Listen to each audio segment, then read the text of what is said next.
Welcome everyone to the third episode of Conversations in Game Studies, a series of podcast talks with scholars who research video games on an academic level.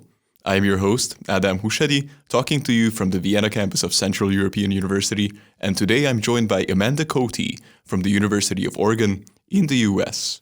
Our topic today is the extraordinary amount of overtime that many video game developers put into their work, also known as crunch. But before that, a bit about my guest. Amanda Cote is an assistant professor of media studies and game studies at the University of Oregon's School of Journalism and Communication. She also co-leads the Esports and Games Research Lab at her institution, and beyond that, she's also affiliated with the Center for the Study of Women in Society and with the New Media and Culture Certificate program at the University of Oregon. Amanda has completed her PhD in Communication Studies at the University of Michigan in 2016, and in her work, she focuses on the industry and gaming culture with a very strong emphasis on gender, identity, and representation, as well as game labor, and she also does research into the culture of esports. Amanda's first book was published in 2020 by New York University Press, and it's called Gaming, Sexism, Gender, and Identity in the Era of Casual Video Games, in which Amanda covers the complex and often problematic experience of female gamers within game culture, as well as the backlash against marginalized groups becoming more and more visible in this medium. Amanda has actually already done a great podcast discussion about her book with the Ethics and Video Games podcast, so I strongly encourage anybody interested in it to check this discussion out. In some of her recent work, Amanda and her colleagues have looked into the phenomenon of developer crunch and why excessive amounts of overtime and frequently even unpaid labor are still rampant in the video game industry. In their 2021 article in New Media and Society, The Cruel Optimism of Good Crunch, Amanda and her colleague Brandon Harris have investigated how video game developers themselves interpret crunch and how the stories and narratives that they tell each other have frequently perpetuated unsustainable labor practices. So, first and foremost, Amanda, thank you very much for joining me. Thank you for having me. And before we delve into our main topic, Amanda, I would like to ask you how you got into game studies in the first place, and maybe how widespread the field is in the US, and how easy or hard it is to establish yourself in game studies in general. What has been your experience on this journey? So I found it easy to get into game studies, but I will say I've discovered that's because a lot of people did a lot of work before I got here. So people have studied games for quite some time. So the journal Game Studies, for instance, was founded in 2001. The Digital Games Research Association, one of our key academic groups, first met in 2003. So I was an undergraduate in university between 2006 and 2010. Game studies was at that point already a field, already in existence. There were journals, there were articles, there were conferences, but it was also still a little bit nascent. And so at that time, I was studying media studies. And in my undergrad university, it was a competitive major. It was a smaller department, so you actually had to apply to become a major. And as part of that application, you had to write an essay. And I could not figure out what I wanted to write about. So I was asking all of my friends who were applying, what are you writing about? What are you writing about? And they were writing predominantly about film and television. So I thought, okay, how can I stand out? I have to do something different. And I was playing quite a bit of World of Warcraft at the time. And one day I was playing and realized that in World of Warcraft, there was a Valentine's Day event, which I guess I view as a very Western holiday. And there was a Lunar New Year event, which of course, Lunar New Year is celebrated in East Asia. And so this was my light bulb moment, my idea. I said, oh, I will write about online games and the potential for cultural crossovers. And it was a success. I got accepted to the media studies major. I must have written the essay adequately. And then I started looking more and more into work about game studies for subsequent papers. And I realized that there was a lot of really interesting work out there, But a lot of the questions I was interested in, questions about things like what are the experiences of female gamers and why do the people at college think it's weird when I come play Halo with them, those questions were in the process of being answered and weren't yet at the level of detail that I wanted to answer them in. So I started answering them and kind of never stopped. And it's been, like I said, for me, a pretty smooth process. But when I speak to people even a couple years older than me or who got into the field a few years before I did, I will say that they spend a little bit more time defending why games matter.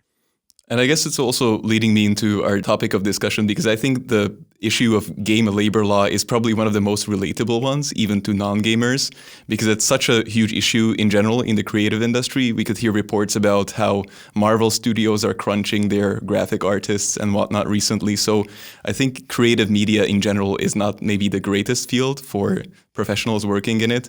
But could you maybe elaborate a bit on what makes video game development so susceptible to overtime, or maybe even worse in terms of overtime than other creative industries?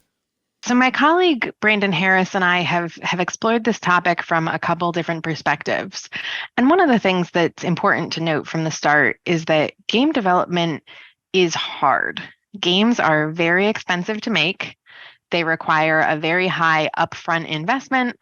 And then, of course, they have a very uncertain payoff. This also leads many developers to need outside investment. They don't necessarily have the funds to make a game on their own. And so this leads to what other theorists, Amanda Pettica Harris, Jose Marie Legault, and Joanna Westar have called the iron triangle, the combined influence of budget constraints, deadlines, and product specifications, being able to make the game for the technology.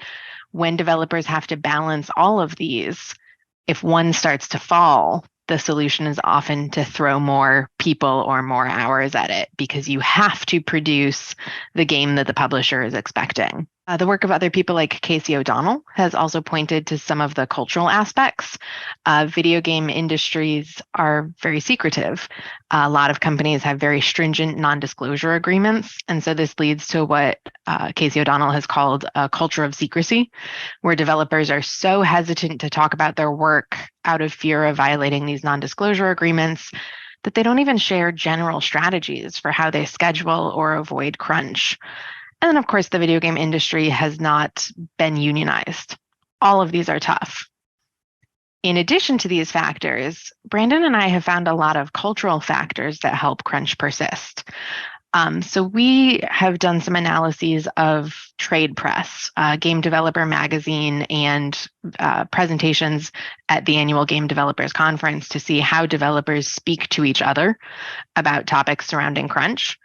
And we found that a lot of people view games as this unmanageable creative industry. The idea that you can't or shouldn't try and schedule a creative endeavor. One of our favorite quotes about this from Game Developer Magazine said, "Game development was once described to me as building a house on top of a moving train in space with dinosaurs. It's never an easy process, and you have to learn to deal with the unexpected." So we found that a lot of people kind of just throw their hands up at the idea of scheduling. But if you don't have any schedule, it's very easy to miss deadlines and not realize it, and then have to throw a bunch of extra time at a project towards the end. We also found that there's a pretty strong anti-corporate ethos in a lot of the video game industry. There's this romanticizing of the early years of garage development, the idea of a small group of people working together because they're friends, volunteering to work long hours because they care about the product. And this breeds resistance to the kind of corporate structures or organization that are at odds with that image, but which might make it easier again to schedule and manage project after project. And then, of course, developers are in games because they love them. There's this stereotypical developer identity that's really based on passion and perfectionism. Devs get into games because they've played games their whole life. They want to contribute back to that industry. But this often leads to a higher supply of workers than there is a demand for them, which makes it difficult to critique labor practices. And it encourages developers to go really above and beyond, to put in those extra hours to prove their love for the games, for the industry. And so this overall builds a kind of culture where crunch is normalized. We refer to it in our first article as a habitus of crunch. This is then worsened by the ideology of good crunch versus bad crunch. That's actually one of the most fascinating things that popped up at me reading your article, that since you have looked at so much of the video game press and video game conferences that took place in the last 15 years, that they have actually been discussing crunch way, way back, 15 years back. So it seems so absurd when we today are getting these horror stories, not just from studios which arguably grew too fast, like CD Projekt Red, let's say in Poland, but also veteran studios like Naughty Dog, etc., who have a terrible history of crunch on certain projects.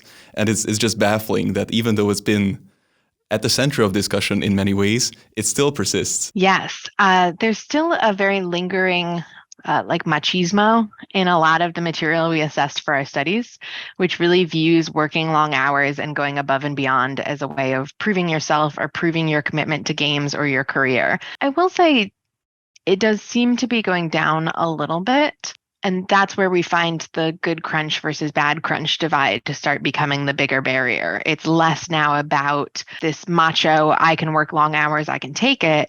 And now it seems to be more about not being able to envision what video game industries look like without crunch at all. Our good crunch and bad crunch article that you mentioned emerged kind of out of the first piece we did when we were just looking at overall, how do developers talk about this?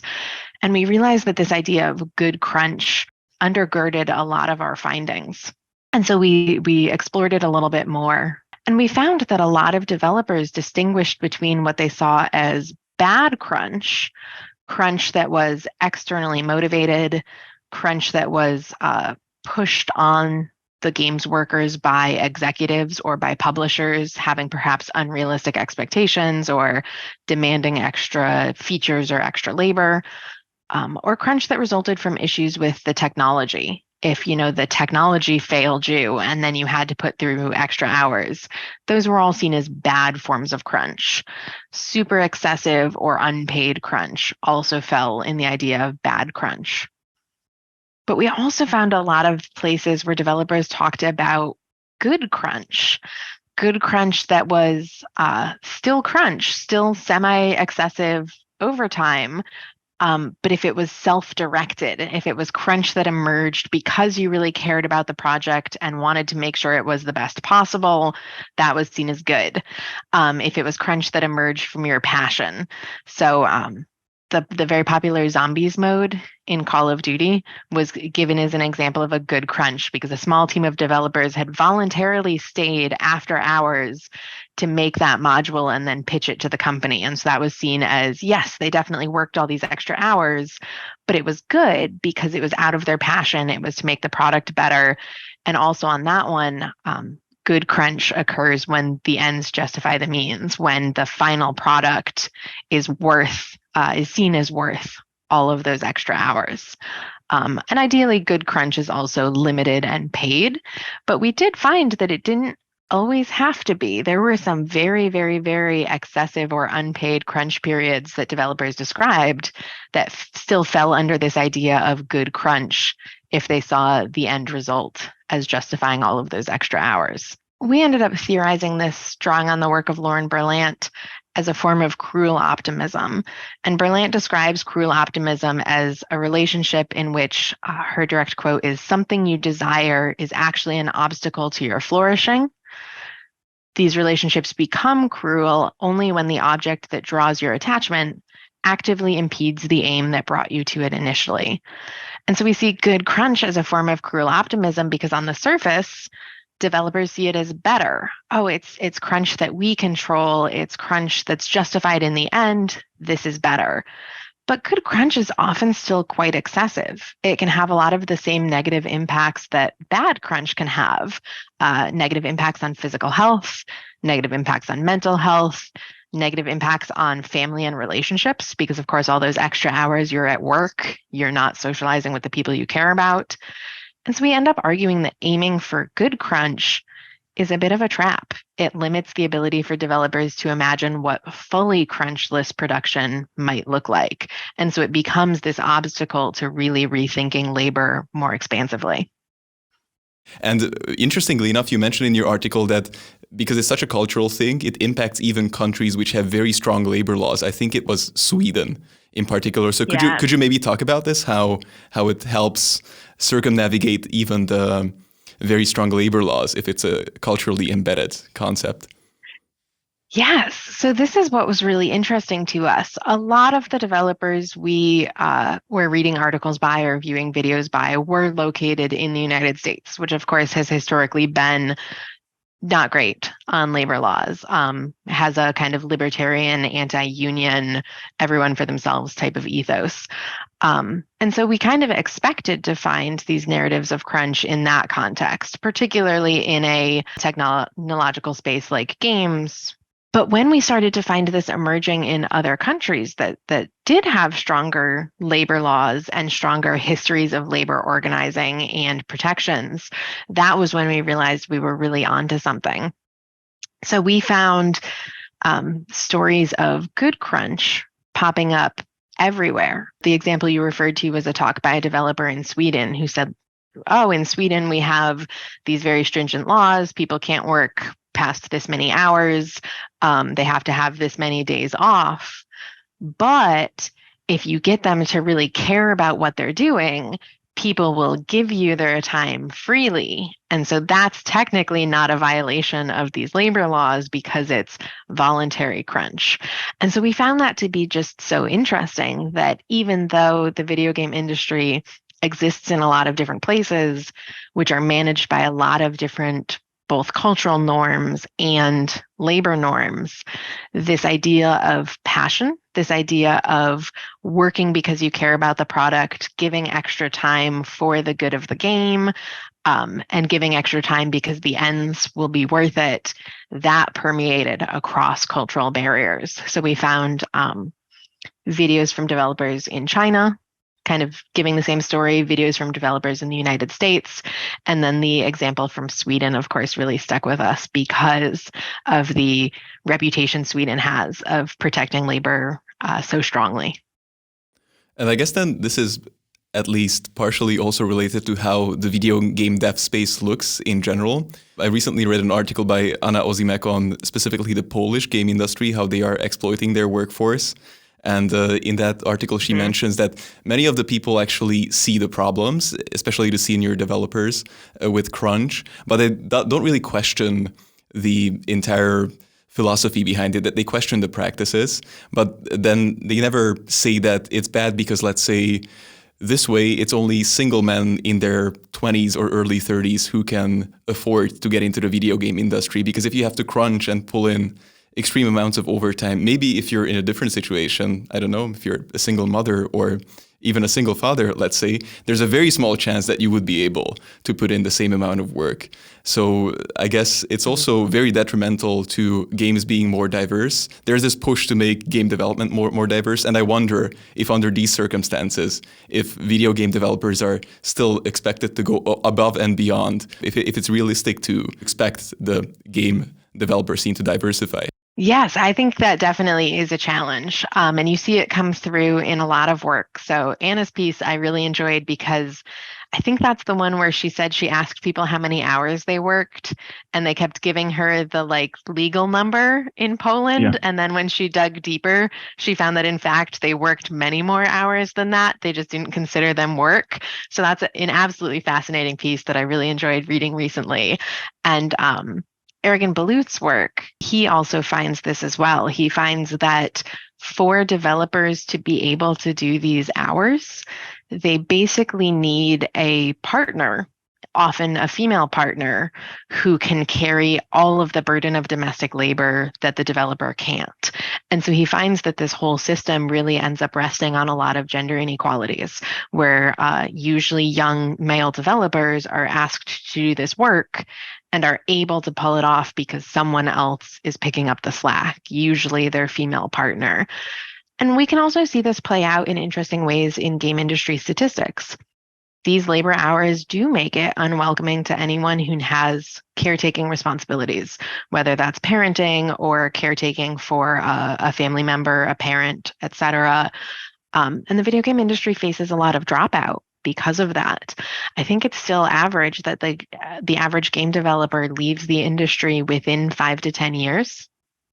And in some ways, that worsens the problem, right?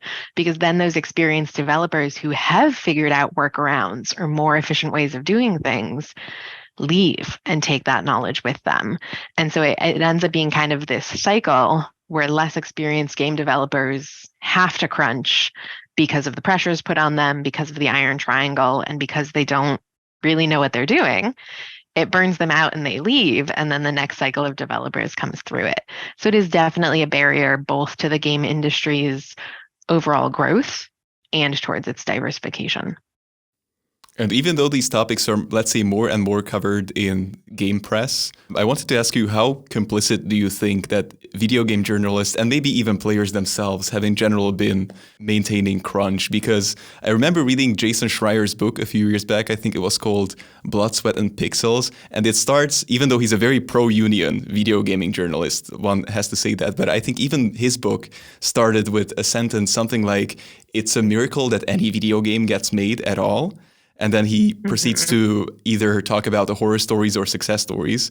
But still, even he seems to perpetuate at times, along with many other journalists, this success story ethos. So do you think this is changing? Do you think video game journalists are getting better at this? Or are we still stuck glorifying the stories without looking at them too critically? I will say a lot of people still fall into glorifying the stories, but I do think it's going down. And I love that you brought up Jason Schreier as an example, because he is one of the most vocal proponents of better work-life balance, better labor protections in the video game industry. But I agree, reading Blood, Sweat, and Pixels, especially when he's talking about the development of Stardew Valley, he kind of talks admiringly of this developer who ends up being very successful, makes Stardew, becomes a multimillionaire, but spent like 5 years of his life before then being supported by his spouse, working, all day on this game, really feeling terrible about himself around it. And so all of these costs Schreier does lay out, but then at the end there's kind of this glowing, like, now he's a multimillionaire thing, which Brandon and I felt kind of dismissed those critiques. I am glad you brought this up, though, because this is actually the research that Brandon and I are doing now, specifically about how players and consumers might be complicit in or might be able to leverage their power as consumers to try and change things. So our very first article on the role players and consumers might play in the persistence of crunch was just recently accepted for publication in the Media Industries Journal. So in it, we collected a set of articles about games produced with crunch and games produced without crunch. And then we analyzed all of the reader comments on those articles.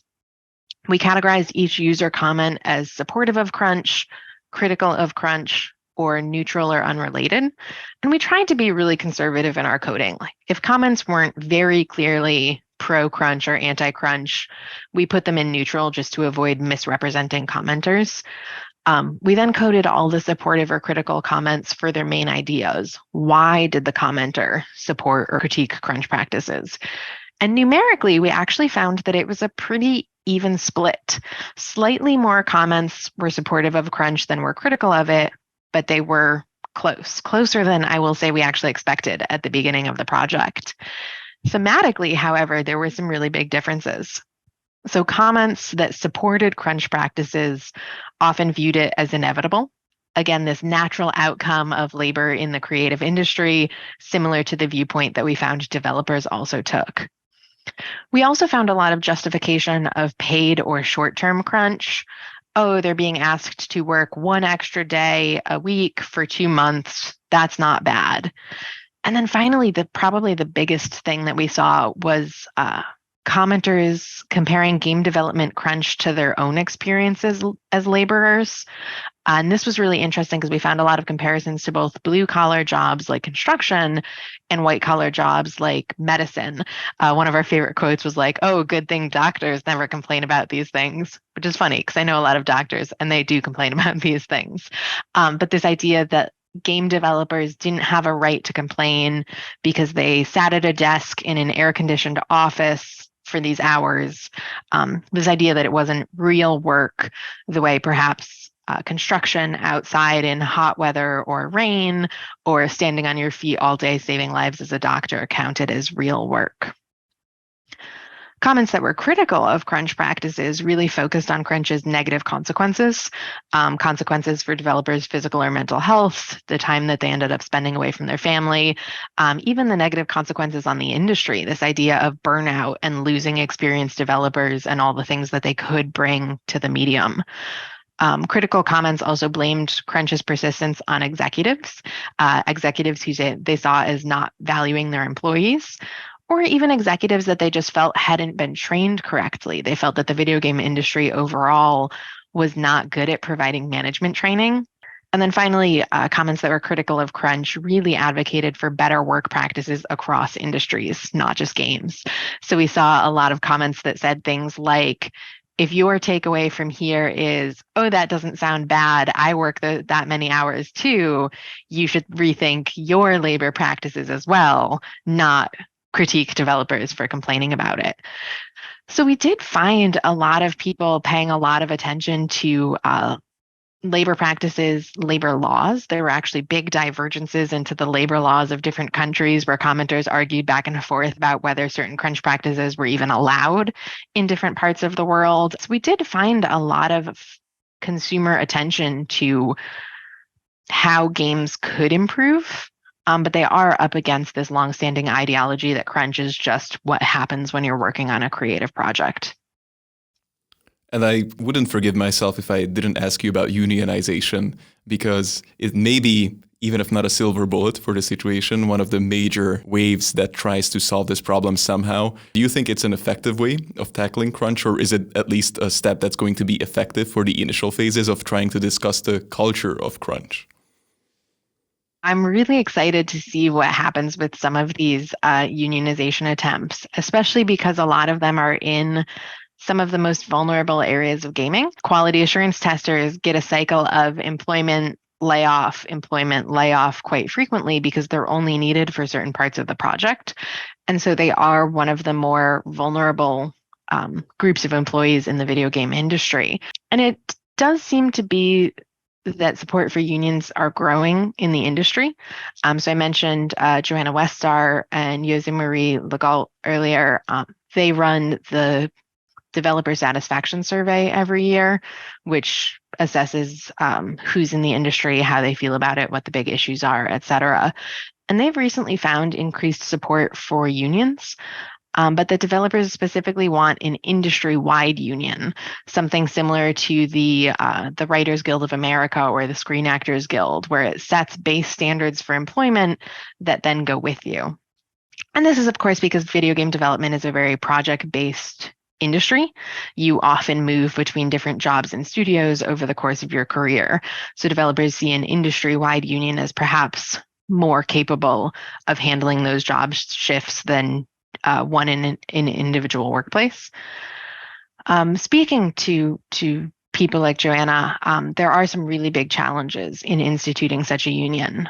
Studios, for instance, cover a range of different sizes. So how do you avoid placing a very unfair burden on perhaps an 8 or 10 person studio while also making sure your restrictions are stringent enough to change things at a 1,000-person studio like Activision Blizzard? But popular support for the idea at least seems to be on the rise. And we've also seen groups like Game Workers Unite trying to kind of champion the idea of an industry-wide union as well. So we'll see what happens over the next couple of years. And maybe to mention also some positive examples, could you recall a game studio, or it can be also just a handful of indie developers who have successfully managed to avoid crunch? Because we have so many of these heroic stories of crunching and, I don't know, giving up your family almost to be able to release a game. So it would be nice if we had some heroic stories of absolutely A-grade project management where developers have managed to avoid crunch. So could you recall any, if there are any? They do exist, I promise. So in our recent piece about how players react to crunch, I said we compared articles about a game produced with crunch and articles about a game produced without crunch. That was the new Ratchet and Clank. Ratchet and Clank: A Rift Apart by Insomniac Games. The company has claimed that they produced that without crunch. Now, sometimes these claims can be a little bit tough to assess, but we have yet to see someone come on the record and say, they're lying. I definitely crunched on this project. So it seems right now that the claim is supported, at least thus far.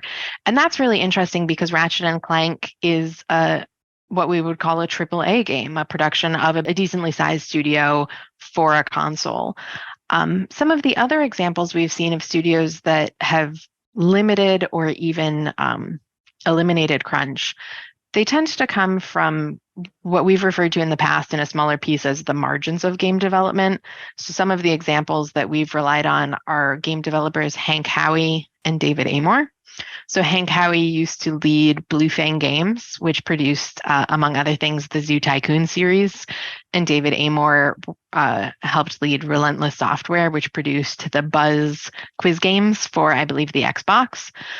So they are producing what we might see as more perhaps casual or family-friendly games rather than something like a Halo, a Call of Duty, a World of Warcraft. But they were very long-time anti-crunch advocates who attempted to champion work-life balance in their studio. And again, it seems like they were successful in this. So we actually looked at Glassdoor ratings of their companies, where employees can anonymously report on their experiences at the company. And we found a lot of people really supported this idea that these studios had great work-life balance, humane working hours, et cetera, in a way that we don't see on Glassdoor reviews of other companies. And so we argued in this piece we wrote that their lessons were somewhat ignored by big studios because they were smaller or more marginal. This idea that that's all well and good for you making your little quiz games, but that's not going to work in our AAA studio. When you look at their methods, though, we think a lot of them are pretty reasonable and could be applied if people took them seriously. So they had pretty simple recommendations overall. They argued for set work hours, expecting people in at a certain time, but also sending them home at a certain time, making sure that they rested, making sure that they had a chance to recharge before coming back the next day. One of the more controversial ones that David Amor suggested was limiting internet and recreational gameplay at work. Of course, it's one of the perks we think about when we work in game development is oh, cool, you just get to play games. But he said, no, we're working on a game. Playing a bunch of other unrelated games recreationally is not helping us produce it. We're wasting our time, and that's how you fall into the trap of crunch. They were also big proponents of scheduling projects overall, but also scheduling them with a buffer of extra time, assuming that something would go wrong with the technology, with the team.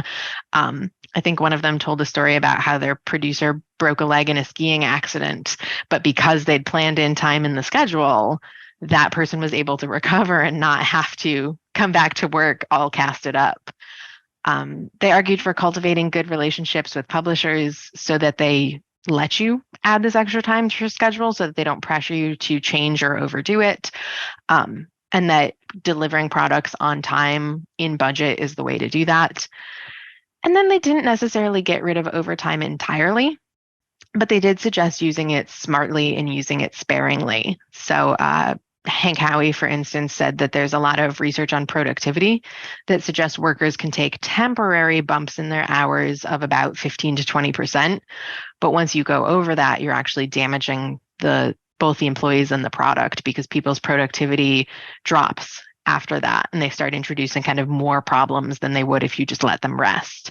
And so he said, if we needed to crunch, if we needed some overtime, we did, but in these highly restrictive ways. And so it wasn't, you can never do any overtime ever. It was, if you really need overtime, be smart about how you employ it and pay attention to research on productivity. Make sure that you're not actually putting more hurdles in your way than you're fixing. That's amazing to hear that there's plenty of stories to go about. So I think that's a pretty positive ending. But before we say goodbyes, I would just like to ask you if there's anything else you would like to add, something that you think is usually overlooked in this discussion or something that we haven't covered. One of the things that I think is going to be really interesting is how the industry responds following the pandemic. Of course, we've seen a lot more attention to employment, a lot more attention to meaningful jobs rather than just jobs for a wage, as people have been rethinking their relationship with work. And we also saw the video game industry switch a lot to remote labor during the pandemic, like everyone did. And some of the stories coming out of the industry seem to suggest that that actually may have made crunch worse because people were kind of on different internet. They couldn't connect with each other as well. But it's also possible that as people adjust to that, maybe it might make it better because people are working in their own space, being able to tune out at the end rather than having that peer pressure to stay late in the office to show that you're doing it. So I don't know how those trends are going to turn out, but it's going to be one of the really interesting things to see the industry grapple with in the future. Because this is not just a games issue, of course. We're all rethinking our relationship with work on all fronts. I will say it's also been very interesting to study crunch as an academic, because academics are very bad at avoiding crunch ourselves. So when conference deadlines are coming up or something like that, Brandon and I will sometimes be texting each other being like, oh man, I feel like we're really failing as crunch researchers right now because, we're putting in a few extra hours. So this is definitely not a games industry alone issue. It's one that we could rethink in quite a few places. But we're working on it. We're going to see what happens. Yes, I mean, that's an entirely new topic, I think, academics and crunch. We fall into a lot of the same traps, right? We're here because we are passionate about the work. We care about what we're doing, and that can be a double-edged sword. It can be a really good thing on those days where you're very excited about what you're doing, but it can be a bad thing when it leads to you, working at 10 p.m. on a paper. Yeah, maybe there's some more unionization waiting to happen for academic workers. All right, Amanda, Yes, thank you very much for joining me. Very curious about the paper that's about to be published. And I guess it's going to have also many, many continuations as we go down the road of talking more and more about unionization and labor relations in the video game industry. So thank you very much and have a great day there over in the US. Yes, thank you for having me.